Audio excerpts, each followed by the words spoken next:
Hi and welcome to this new review of Tales from the Crypt for Cryin Out Loud, an episode I really like. First, it's a great memory. It was a well-balanced episode and funny, quite funny.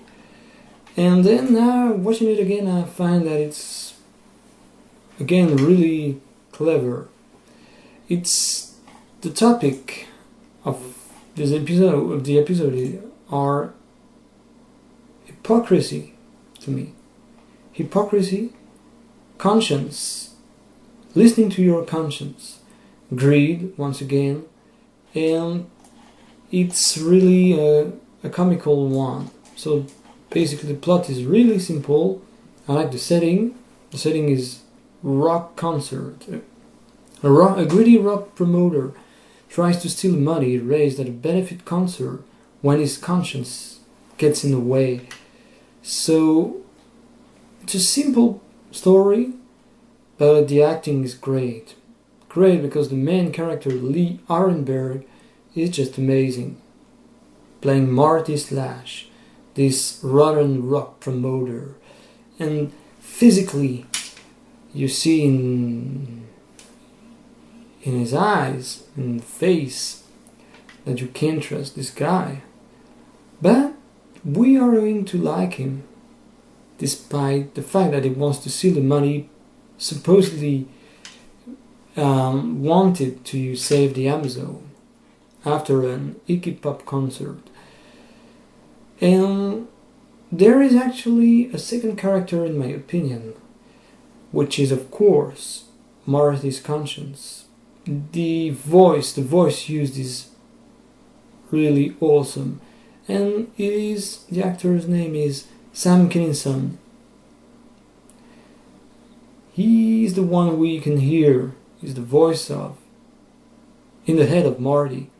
And there is this duo, and it's really working in the episode.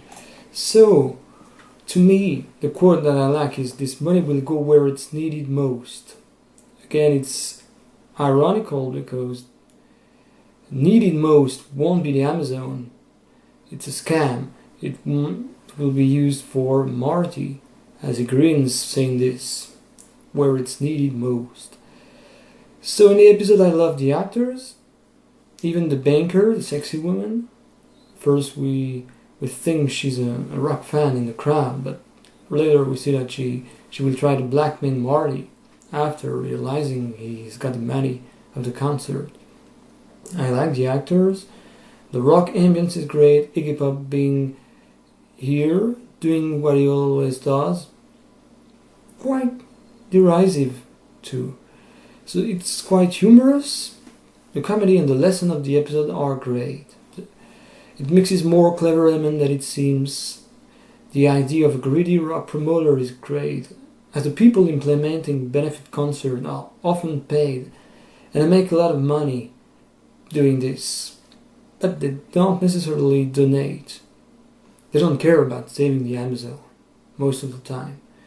So I like this openly cynical trait of the main character, Lee Arenberg, or Marty, because he really embodies the nervous hypocrite. He's quite nervous, always restless, thinking about what he's going to do.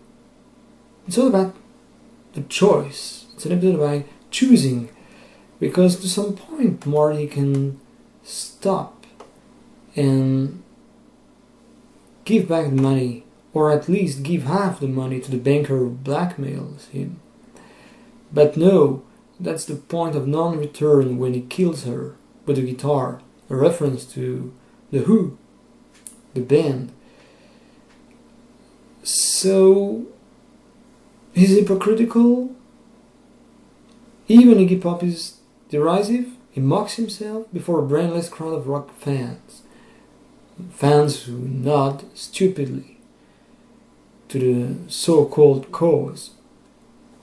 And to me the best asset is the smart plot, of course, with the idea of making Marty's conscience a character per se. It's what I like in Tales from the Crypt, those kind of ideas. Making we can hear voice voices in the head of people doing terrible things. Here, it's clearly to be heard. And it's compelling and funny to hear and see Marty and his conscience throughout the episode. Because the conscience of Marty is actually the most terrible obstacle and gets in the way of his greedy plan. And interestingly, cinema is all about image, seeing, hearing too, but here is basically hearing that matters. The notion of hearing and volume, because no matter what Marty will do, scream louder, talk louder, shout, sing louder, put cream in his ears, the volume of the conscience is still going up. It's more and more present. You can't stop your conscience. You can listen to it. So there is the idea of listening or not, the choice of listening or not. Marty clearly could have listened to his conscience, but he didn't, and that's his loss. So this is the lesson, all in all. The lesson is, I should have listened to myself. But at some point he does. He did. By revealing, confessing, he killed the banker. So it's more complicated than that. What would you have done personally? Get away with money, or reveal and ending up on the electric chair? So, for Cryin Out Loud, a very great title once again, also a reference to Meatloaf's song, rock song, great band. So I can only advise you to watch for Cryin Out Loud. It's really a great memory too. That's all. Thanks for watching.